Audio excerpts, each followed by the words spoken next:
Lei, deputata Poltrini, ha chiesto di parlare il deputato Paolo Formentini.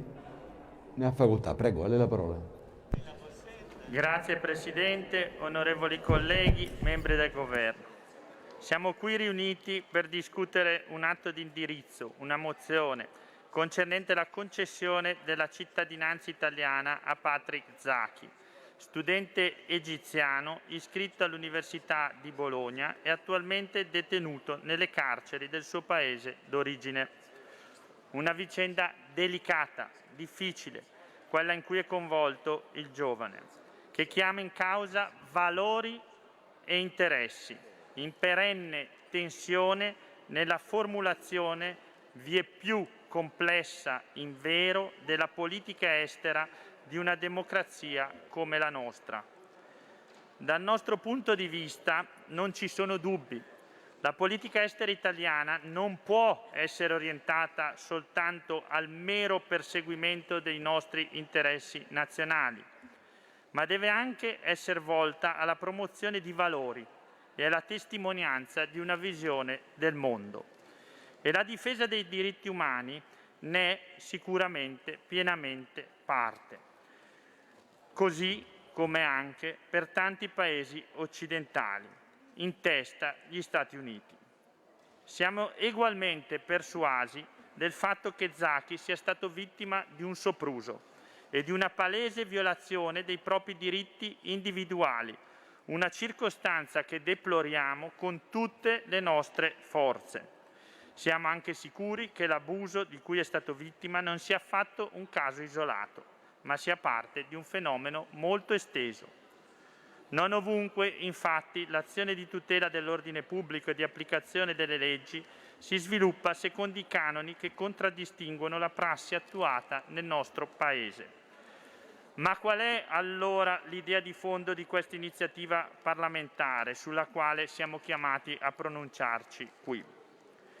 Nel conferimento della cittadinanza italiana a Zaki è stato visto uno strumento atto a permettere alla nostra diplomazia di esercitare un'influenza sulle decisioni della magistratura egiziana e intavolare un negoziato per ottenere la liberazione del ragazzo o quantomeno il rispetto dei suoi diritti, tanto nei tribunali quanto nei luoghi in cui è detenuto, un presupposto per dare al nostro Governo un titolo plausibile per interessarsene.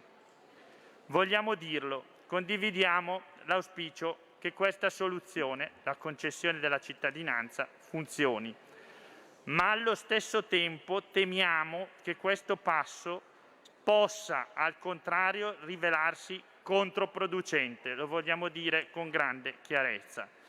Capiamo quindi le intenzioni, ma esprimiamo più di un dubbio sui risultati che ne deriveranno.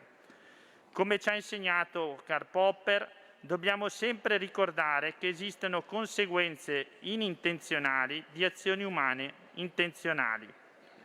Si tratterà, come ha detto inoltre il nostro segretario federale Matteo Salvini, di un intervento spot, isolato, che difficilmente avrà un impatto più ampio e che potrebbe anche, è bene ripeterlo, rivelarsi dannoso per le sorti del ragazzo.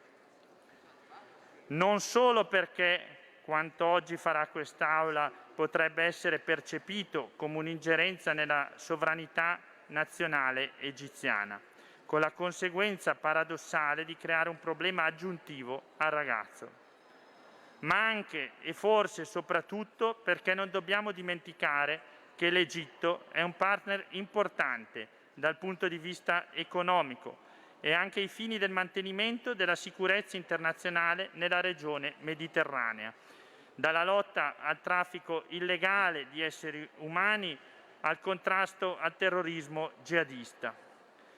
Va anche ricordato come l'Egitto è stato il primo paese arabo a firmare un trattato di pace nel 1979 con Israele e anche in virtù di questo la mediazione che l'Egitto ha posto in essere tra Hamas e Israele nella recente guerra. Ecco perché oggi vogliamo ponderare le parole, essere cauti, raccomandando al Governo l'adozione di un approccio diplomatico realistico, improntato alla moderazione e alla prudenza.